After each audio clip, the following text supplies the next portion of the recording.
대선이 50일 앞으로 다가온 가운데 이재명 후보와 윤석열 후보가 설 연휴 전인 27일 양자 토론을 하기로 했습니다. 표심의 변곡점이 될지 주목되고 있는데요. 이 시각 정치권 이슈 김민아 시사평론가와 함께 짚어봅니다. 안녕하십니까? 안녕하세요. 네, 언제 하나 했는데 27일 날 120분 동안 이재명 후보와 윤석열 후보의 두 명이서 양자 토론을 하겠다라고 했습니다. 설 민심에 좀 영향을 많이 미칠 시간이겠네요. 그렇죠. 아무래도 두 사람 사이의 첫 이제 진검승부다 이렇게 볼 수 있는 그런 이벤트이기 때문에 네. 설을 앞두고 많은 분들이 이제 상당히 이제 지켜볼 것으로 예상이 됩니다. 일단 이재명 후보 입장에서는 과거에 이제 유튜브 채널 3프로 TV라는 곳에서 굉장히 경제 지식이나 이제 정책 현안에 대해서 해박한 지식을 내가 가지고 있다 이런 것들을 좀 보여줬지 않습니까? 그래서 그런 어떤 이 자신의 실력을 바탕으로 해서 이 준비가 안 된 윤석열 후보보다는 내가 이제 어떤 지도자로서 어울리는 사람이다. 이 점을 굉장히 부각시키려고 할 것으로 예상이 되고요.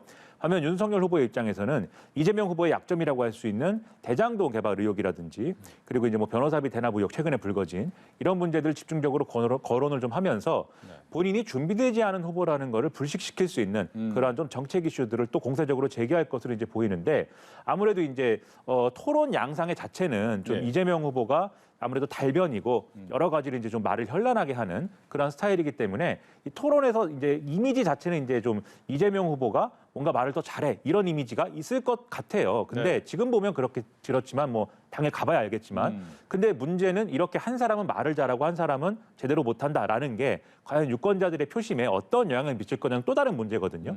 윤석열 후보가 다소 이제 좀 이 이재명 후보의 어떤 공격이나 주장을 제대로 받아치지 못한다 할지라도 그게 과거보다는 확실히 나아지고 있다. 윤석열 후보가 학습 효과가 빠르다. 앞으로도 나아질 것이다. 이런 이미지를 줄 수 있다고 하면 유권자들은 또 윤석열 후보에게 높은 점수를 줄 것이고 그리고 이재명 후보가 말을 막 잘하고 이렇게 유창하게 하는 과정에서 이재명 후보가 또 약점이 있다면 뭐가 있냐면 분위기가 좋으면 조금 이렇게 좀 뭐랄까 좀 오버하는 그런 측면들이 있습니다. 그래서 혹시라도 여기서 실수가 나오거나 좀 실언이 나올 경우에는 오히려 이제 실점을 할 수가 있기 때문에 이런 점을 염두에 두고 두 후보가 좀 여러 차원에서 준비를 좀 많이 할 것으로 보입니다. 예. 근데 처음에는 어떤 주제를 가지고 할 것인가 논의를 하다가 뭐 약간의 논의의 차이는 있었죠. 대장동만 하자 이런 얘기도 있었고 전반을 다 하자 하다가 전반을 다 하기로 하긴 했어요. 그렇습니다. 국정 현안에 다 이제 걸쳐서 이제 얘기를 하기로 했는데 사실 대장동만 하자 뭐 이런 거는 주제를 그렇게 한정하는 것은 이런 종류의 토론에서는 이제 좀 일반적이진 않은 것이고요. 아무래도 윤석열 후보 쪽이 토론을 좀 기피해야 한다라는 인상을 받더라도 그러한 주제를 던지면서 좀 시간을 끌어보려고 한 거 아닌가 이런 해석들이 많았는데 윤석열 후보가 이 선대위를 전면 개편하고 좀 2030에 포커스를 맞추는 그런 국면으로 넘어가지 않았습니까? 네. 이 선대위를 전면 개편한 다음에는 토론도 피하지 않겠다. 얼마든지 여러 주제에 대해서 다 할 수 있다고 생각하고 횟수도 늘려야 된다. 이런 입장을 이제 표명을 했고 그리고 이제 윤석열 후보를 지지하는 2030들도 그런 승부를 원하기 때문에 윤석열 후보도 적극적으로 돌아섰고 그 결과가 이제 국정 현안 전부에 대해서 토론을 해보자라는 결론에 이르렀다. 이렇게 볼 수가 있겠습니다. 네. 27일 날 밤 10시부터 2시간 동안 하는 이 토론에 대해서 관심이 좀 집중될 텐데 이 부분에 대해서 조금은 기분 나빠하는 후보가 한 명 있습니다. 안철수 후보의 입장에서는 여론조사 지지율에서도 내가 빠질 수가 없는 상황인데 날 왜 뺐어? 이런 생각을 할 것 같습니다. 그렇죠. 아무래도 지금 뭐 많은 여론조사들이 이 2강 1중 구도이다 이렇게 표현할 수 있는 그러한 여론조사상의 분포를 보이고 있기 때문에 안철수 후보는 계속 본인을 이제 빼고 토론을 하는 것은 안철수 후보의 어떤 상승세를 억누르기 위한 양강 후보들의 담합이다 이렇게 주장을 해왔거든요.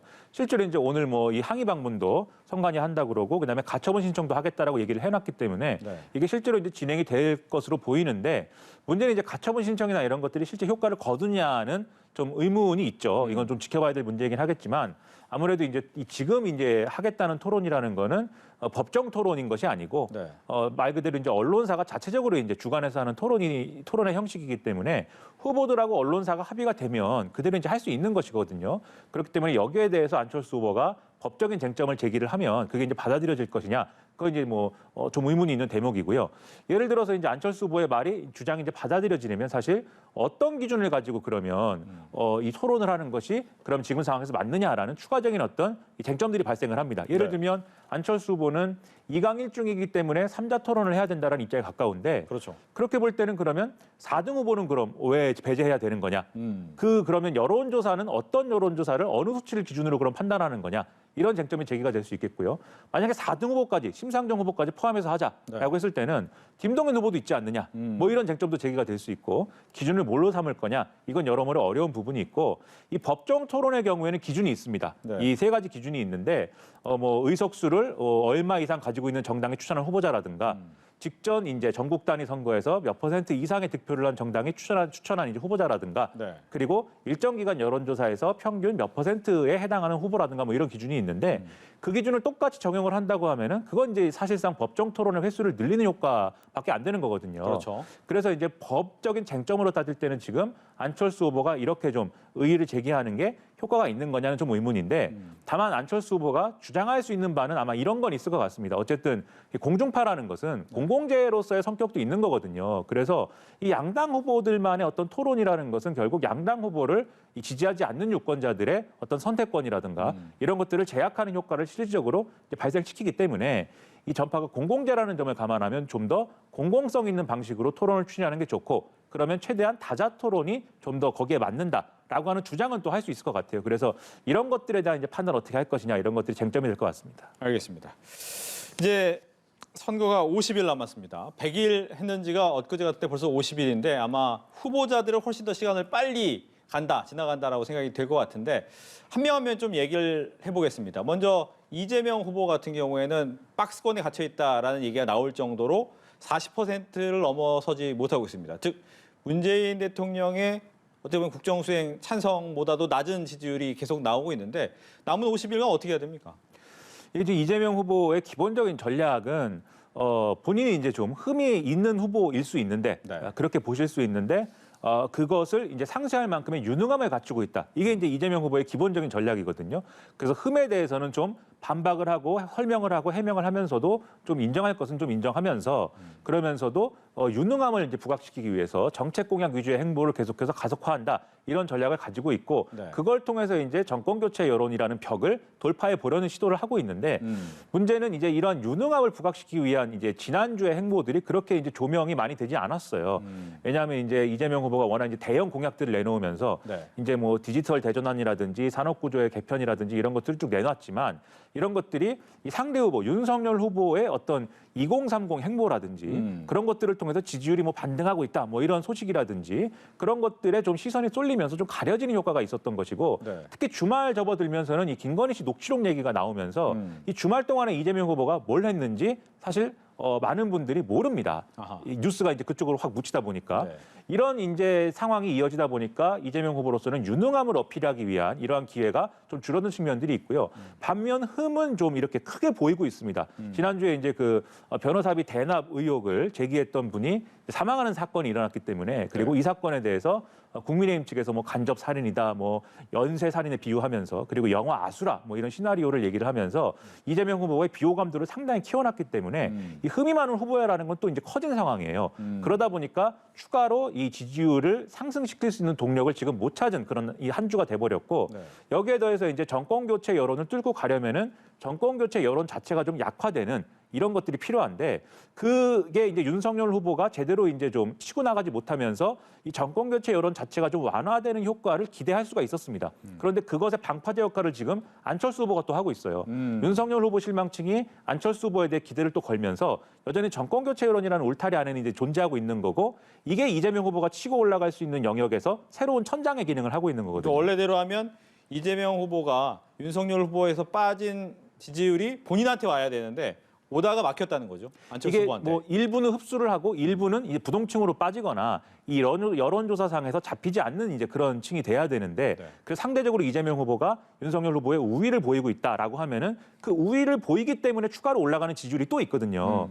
그런 효과를 좀 기대해 볼 만했는데 안철수 후보가 중간에 이렇게 어떤 정권 교체 여론을 지탱하는 어떤 그런 역할을 하면서 지금 이재명 후보가 지금 치고 올라갈 영역이라는 게 막혀버린 이런 상황이라는 거죠. 네. 그래서 지금 박스권에 갇혔다 이런 얘기가 나오는 건데 그러면 이 지금 이제 말씀드린 부분을 이제 역으로 이제 이재명 후보로서는 공략을 하면 되는 겁니다. 그래서 유능함이라는 부분은 앞으로 더 잘 보여주기 위한 정책 공약 행보를 해야 되는 거고 예. 흠이라고 해서 좀 확대된 부분들은 거기에 맞는 해명과 설명들을 해가면서 호감도를 올리는 이러한 또 전략을 써야 되는 거고요. 그리고 정권 교체의 벽이라는 게 결국은 지금 이제 아주 중요한 장애물이 되고 있기 때문에 네. 이걸 돌파하기 위한 여러 가지 노력들을 지금 당장 이제 하는 과정으로 가지고 가서 이 토론 있지 않습니까? 방금 말씀드린 TV 토론을 기점으로 해서는 이것이 뭔가 승부수가 던져졌다. 네. 이런 평가를 이끌어내야 이 박스권을 돌파할 수 있는 동력이 그래야 생긴다. 이렇게 보고 있습니다. 이재명 후보 관련해서 하나만 더 질문을 드리면 그러니까 최근 이제 민주당 일부 당원들이 이재명 후보 자격을 취소하라.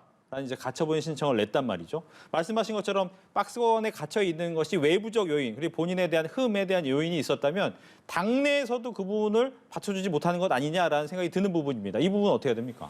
이제 당원들이 반발하고 있는 것은 뭐 명분은 이제 뭐 대한민국의 뭐 통일을 지향하지 않는다. 그래서 이 헌법상에는 이제 그러한 대한민국이 이제 이 통일을 지향하지 않는 국가는 아니지 않습니까? 헌법상에는 어쨌든 간에 북한이라는 존재를 다시 이제 좀 통일의 대상으로 보고 있는 게 우리 헌법 체계인데 이재명 후보는 이제 통일이라는 걸 반드시 하지 않더라도 이 실질적으로 통일이 된 거나 다름없는 효과를 내면 되는 거 아니냐라는 취지의 발언을 했기 때문에 그렇죠. 통일부 이름도 바꾸겠다라고 그렇죠. 하고요. 네. 그런 점에서 이제 당원들이 반발하는 부분이 있고 또 뭐 5.18 민주화운동 정신을 부정했다 이런 것들도 있고 한데 이게 사실은 그렇다면 그런 거지만 또 아니라면 아닌 거거든요. 결국은 이재명 후보에 반발하는 층이 여전히 지지층 안에 있기 때문에 이런 이제 문제가 발생하는 것인데 결국 그럼 이재명 후보로서는 마찬가지 얘기입니다. 이 자기가 흠이 많은 후보라는 게 부각돼 있기 때문에 민주당의 당원임에도 불구하고 설득이 안 되는 분들이 있는 거거든요. 네. 그래서 지금 뭐 이낙연 전 대표하고도 나는 화해 모드를 만들었고 이 조직의 형태로서는 이 원팀을 만들었음에도 불구하고 아직도 남아있는 반발 여론층이 있다면 네. 이걸 이제 이재명 후보가 스스로 돌파하는 수밖에 없는 거고 그 이제 흠이 있다라는 것을 얼마나 이제 완화시키느냐. 호감도를 얼마나 올리느냐에 달린 문제라고 보고요. 더불어서 이분들이 여전히 이제 이재명 후보의 어떤 이 흠이 있는 부분들, 약점들에 대해서 의구심을 갖고 있다 하더라도 이재명 후보가 이길 수 있다라는 걸 보여주면 윤석열 후보를 상대로 그다음에 뭐 야권을 상대로 이길 수 있는 후보라는 걸 보여주면 의구심이 있다 하더라도 이러한 반발이나 이런 흐름들이 좀 완화될 수가 있습니다. 그래서 이길 수 있는 후보라는 걸 보여줄 수 있는 즉 경쟁력을 강화시키는 그러한 행보를 이제 해야 이 문제는 해결이 될 거라고 생각이 됩니다. 알겠습니다. 지금 50일이 남은 상황에서 각 후보별로 어떤 전략이 필요한지에 대한 이야기를 하고 있는데 먼저 이재명 후보에 대한 이야기를 했고요. 두 번째는 이제 윤석열 후보입니다. 윤석열 후보 같은 경우에는 크게 두 가지인 것 같습니다. 하나는 가족 리스크를 어떻게 관리할 것이냐. 그리고 두 번째는 단일화에 대한 이야기를 어떻게 접근할 것이냐 이 두 가지인데 어떻게 생각을 하고 계신지. 일단 단일화 이슈는 지금 윤석열 후보도 그렇고 안철수 후보도 그렇고 먼저 얘기하는 게 별로 이게 좋은 효과를 내지 못하는 그런 국면입니다. 그래서 단일화를 직접적으로 언급하기보다는 결국 단일화라는 것은 정권 교체를 가장 잘할 사람에 대한 그 사람이 누구인가, 그 후보가 누구인가를 어쨌든 유권자들이 판단해야 되는 그러한 절차이지 않습니까? 그 윤석열 후보로서는 지금까지 본인에게 제기됐던 여러 가지 의구심들, 좀 비전이라든가 어떤 뭐 철학이라든가 그리고 어떤 정권을 좀 운영할 수 있는 어떤 준비가 덜 됐다거나 이런 의혹들에 대해서 그렇지 않다라는 걸 보여줄 수 있는 이런 준비와 행보들을 해 나가면서 정권 교체를 잘할 수 있다. 내가 그런 점들을 보여줘야 될 것으로 보이고요. 그런 것들을 쌓아 나가면서 결국은 그런 이제 정책과 비전 중심의 행보를 통해서 정권 교체 당위성을 쌓아 나가면은 지금은 안철수 후보하고 별로 이렇게 그 정권 교체를 해야 된다라는 공감대 말고는 별로 이렇게 교감이 이루어지지 않는 부분들이 있는데 그러한 행보를 해 나가다 보면은 결국 두 사람이 추구하는 게 맞닿는 부분이 있을 거거든요. 그래서 그 점을 중심에 놓고 단일화 얘기를 그때 가서 하면 되는 것이기 때문에 네. 그런 행보를 하는 것이 이제 무엇보다도 중요하다 이렇게 보이고요. 그다음에 이제 가족 리스크라는 거는 결국 이제 배우자와 처가 문제죠. 이것에 대해서는 뭐 여러 차례 말씀드렸습니다만 윤석열 후보가 어떻게 대응하느냐가 중요합니다. 왜냐하면 배우자의 존재와 처가의 존재라는 것은 이제 와서 뭐 없는 존재로 만들 수 있는 것도 아니고 과거에 이제 그러한 이제 뭐 사업상의 어떤 여러 가지 잡음이라든가 법적으로 문제가 될 수 있는 쟁점들이라든가 이런 것들은 이미 존재하는 것이기 때문에 이것에 대한 우려를 그럼 유권자들이 얼마나 좀 가지지 않게 할 수 있는가, 이게 후보자의 역할이거든요. 근데 지금까지는 윤석열 후보자는 이 김건희 씨의 허위 이력 의혹이나 이런 것들이 대응하는 모습을 봤을 때는 좀 김건희 씨를 감싸는 것 같고, 그리고 이게 문제이기 때문에 내가 고치겠다 이런 태도라기보다는 문제 없는데 왜 트집 잡느냐, 그리고 이것은 뭐 여당의 공작 아니냐, 이런 태도를 주로 보여줬기 때문에 이 가족 리스크가 그래서 이제 해소가 안 되는 측면들이 있습니다. 그런데 윤석열 후보가 선대위를 개편을 하고 어쨌든 2030 중심으로 한 선거 캠페인을 진행하기로 하고 네. 변화된 모습들을 지금 보여주고 있는 거잖아요. 그렇다고 한다면 가족 리스크에 대해서도 이제는 변화된 그런 모습들을 보여줘야 되는데 최근에 좀 변화된 모습이라는 게 이번에 이제 김건희 씨 뭐 이 녹취록이나 이런 것이 보도되면서 네. 조금 그런 기미가 좀 보이는 것 같긴 해요. 왜냐하면 기존에 이제 김건희 씨 허위 이력 의혹에 대해서는 바로 사과를 하거나 그런 결단을 내리지 못했는데 시간이 좀 걸렸죠. 그렇죠. 이번에는 어쨌든 이게 사과의 내용은 좀 제가 볼 때는 아쉬움이 있습니다. 어쨌든지 간에 김건희 씨가 그러한 통화를 왜 했는지, 그리고 그 기자하고 어떤 관계인지는 모르겠지만 하지만 어쨌든 국민들에게 심려를 끼쳐드려 죄송합니다라고 일단 얘기했어요. 그런 걸 볼 때는 뭔가 빠르게 좀 더 사과를 하고 좀 기존의 태도를 바꾸는 게 필요하다라는 걸 후보는 인지하고 있다. 네. 본인 느끼고 있다라는 걸 보여주는 대목이긴 하거든요. 하지만 말씀드렸다시피 이게 그러면 김건희 씨와 관련된 문제를 그럼 앞으로 어떻게 처리해 나갈 것인지, 그리고 국민들이 이제 갖고 있는 우려는 실제로 윤석열 후보가 대통령이 되고 김건희 씨가 영부인이 됐을 때 그때 이제 이런 상황들이 펼쳐지는 것에 대해서는 어떻게 할 거냐에 대한 의구심이 있는 것이기 때문에 그러한 부분들을 어떻게 헤쳐나가겠다는 것인지 이런 것들을 명확히 밝혀줘야 좀 변화된 모습이다. 이 국민들이 그렇게 받아들일 수 있다. 네. 이렇게 생각을 합니다. 네트워크 본부도 바로 해체한 것도 어떻게 보면 좀 변화됐다. 이렇게 볼 수가 있겠네요. 그렇습니다. 이 네트워크 본부라는 거는 이제 지금 윤석열 후보의 선대본에 이 조직본부 밑에 네트워크 본부라는 게 있는데 그 네트워크 본부가 사실 이제 이름도 뭐 하는 본부인지는 정확히는 알 수가 없죠. 네트워크라는 게 무슨 뭐 전산 장비는 아닐 것 같고 어쨌든 여러 각계각층의 어떤 네트워크를 가지고 뭔가 대외 협력이나 이런 것들을 잘 해볼 수 있는 뭐 그런 부서일 것 같은데, 근데 여기서 이제 고문을 맡고 있는 사람이 무속인이다. 이 논란이 지금 있는 거 아니겠습니까? 뭐 이름 뭐 건진 법사 뭐 이렇게 불린다는데, 근데 이분이 뭐 처음에는 이제 윤석열 후보가 해명하기로는 어떤 뭐 스님으로 알고 있다 이렇게 설명했지만 정식 이제 조계종의 어떤 정식 어떤 그 승려는 아닌 것으로 보이고요.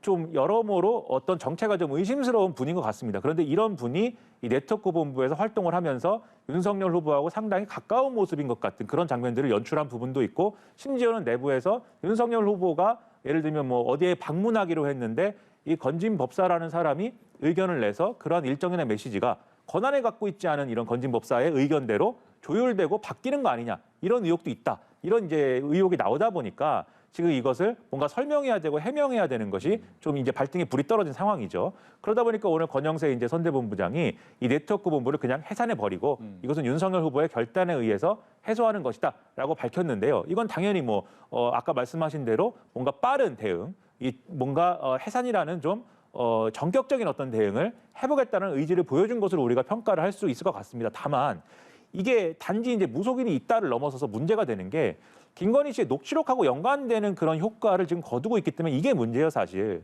김건희 씨의 녹취록, 이제 MBC를 통해서 보도된 내용들을 보면 김건희 씨가 자기가 과거에 이제 뭐 여러 가지 뭐 의혹들이 있는데 그런 과거가 복잡한 이런 사람이 아니다라는 취지로 해명을 하면서 난 나이트클럽도 가지 않는다. 그리고 난 영적인 사람이기 때문에 도사들하고 좀 철학을 논하고 이런 걸 즐긴다. 이렇게 얘기를 했는데 뭐 나이트클럽에 안 간다라든지 뭐 클래식 음악을 듣는다라든지 이런 건 할 수 있는 말이지만 일반적으로 그런 얘기하면서 도사들하고 철학을 논한다까지는 얘기 안 하거든요. 그러니까 김건희 씨가 평소에 이런 뭐 법사, 도사 뭐 이런 사람들하고 관계가 있는 거 아니냐라는 얘기가 결국 이 김건희 씨가 캠프를 좌지우지하는 거 아니냐, 그게 그것의 하나의 어떤 모습이 이 의혹으로 번진 거 아니냐, 이런 얘기가 돼 있는 거기 때문에 사실 네트워크 본부의 해산뿐만이 아니라 이런 얘기 자체에 대해서 지금 또 대응을 해야 될 필요성이 있다. 이런 문제를 좀 해결해야 된다는 거죠. 네.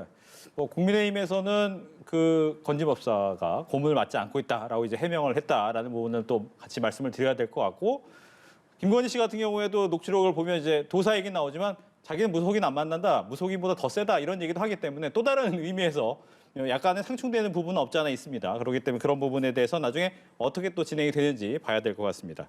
50일 남은 가운데 이재명 후보와 윤석열 후보 두 후보에 대한 얘기를 했고요. 마지막으로 안철수 후보 2강 1중의 후보의 위치를 갖고 있는데 설 전까지 본인은 이강의 위치를 바꾸겠다라고 얘기를 했습니다. 어떻게 해야 됩니까? 보니까 핵심인 지지층이 없어요. 그렇죠.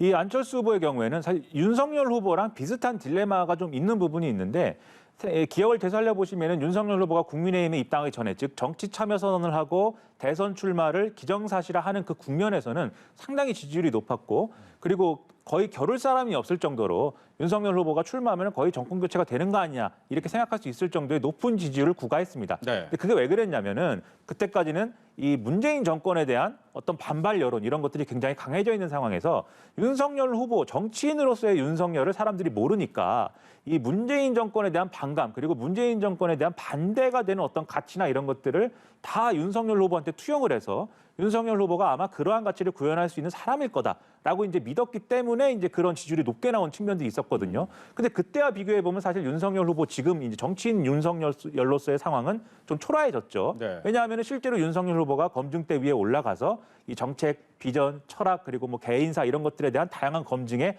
대응하는 과정을 보니까 그 국민들이 정권 교체 여론에 좀 호응하는 유권자들이 기대했던 그 정도는 아닌 것 같다. 이런 평가들이 지금 있는 거 아니겠습니까? 안철수 후보도 지금 기성 정치권에 이제 입문한 지 10년 이상 됐는데 여러 가지 모습들을 보여줬습니다만 여전히 안철수 후보가 추구하는 정책이나 철학이나 가치가 뭔지 모르겠다라는 평가들이 있어요. 그게 처음에 안철수 후보가 이제 정치를 시작할 때는 새 정치를 한다 이런 것들이 있었고 새 정치에 대해서 많은 분들이 환호를 했지만 마지막까지 남은 평가가 새 정치는 모호하다였거든요.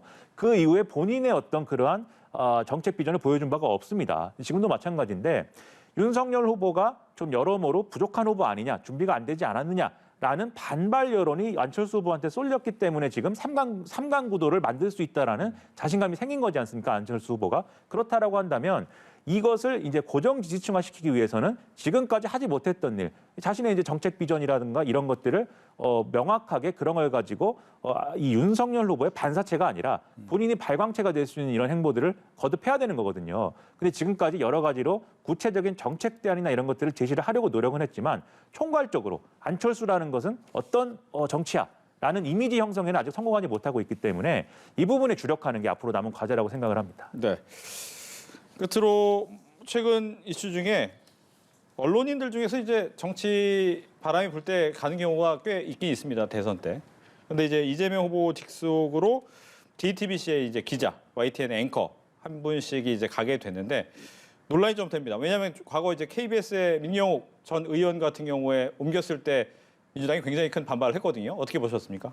이게 뭐 늘 나오는 얘기인데요. 언론인들이 이 심지어 이제 뭐 아침에 뉴스 진행하고 점심 때 회의하고 저녁 때 보니까 뭐 대변인으로 가 있더라 뭐 네. 이런 얘기까지 나왔던 거 아니겠습니까? 그래서 여러모로 이제 논란이 됐던 사안인데 지금 이제 거론되는 이 두 분의 경우도 불과 얼마 전까지 뉴스를 진행하고 언론인으로서 활동을 했던 분들이에요. 이제 그런 분들이 이렇게 바로 이제 정치권으로 이제 직행을 해버리면 당연히 JTBC라든가 YTN 이 방송사가 그동안 보도해 왔던 것들 이런 것들이 다 어떤 정쟁의 논리에 휘말려 버릴 수밖에 없는 겁니다. 그리고 그렇지 않아도 YTN의 경우에는 지금 국민의힘에서 뭔가 불공정한 보도를 하고 있다. 그리고 특히 지금 이제 안기령 전 앵커를 겨냥해서 또 이분이 진행한 여러 가지 리포트나 이런 뭐 코너들이 불공정했다라고 주장하고 있는 거 아니겠습니까? 그런 상황에서 이제 이렇게 이재명 후보 캠프로 이제 가버렸다는 것은 네. 당연히 이것은 논란의 소지가 있을 수밖에 없는 것이고 언론인으로서의 자신의 어떤 그동안의 역할이나 이런 것들을 부정할 수 있는 결과를 초래하는 거예요. 그리고 그러한 어떤 쟁점들이 눈에 뻔히 보이는데도 이 현직 언론인들을 이런 식으로 영입을 그냥 추진했다는 거에 대해서 네. 이재명 캠프가 스스로 이게 잘하고 있는 건지를 돌아봐야 될 필요가 있을 것 같고요. 말씀하셨듯이 이게 결국은 내로남불이다. 이렇게 부메랑으로 돌아올 수밖에 없습니다. 과거 정권에서 청와대 대변인으로 직행한다든가 과거 정권까지 갈 것도 없이 윤석열 후보 캠프로 그냥 직행해가지고 논란이 된 언론인도 있는 거거든요. 네. 그런 차원에서 돌아보면은 두 후보가 서로 얼마나 내로남불을 할 수 있느냐 이걸 겨루기보다는 얼마나 더 모범적으로 할 수 있느냐 이걸 겨뤄야 되는데 상당히 이 부분은 아쉽고 안타까운 부분입니다. 네. 조금 전 들어온 소식을 보니까요. 원래 27일 날 토론 하려고 했다고 하는데 한쪽만 얘기했나 봅니다. 이재명 후보 측은 27일이라고 얘기를 하고 윤석열 후보 측은 아니다 31일이 적합하다라고 해서 아직 협의가 끝난 것 같지는 않기 때문에 조금 더 이 협의가 어떻게 진행되는지도 봐야 될 것 같다는 얘기까지 전해드리겠습니다. 이렇게 해서 김민아 시사평론가와 함께 정치권 이슈 살펴봤습니다. 오늘 이야기 잘 들었습니다. 고맙습니다.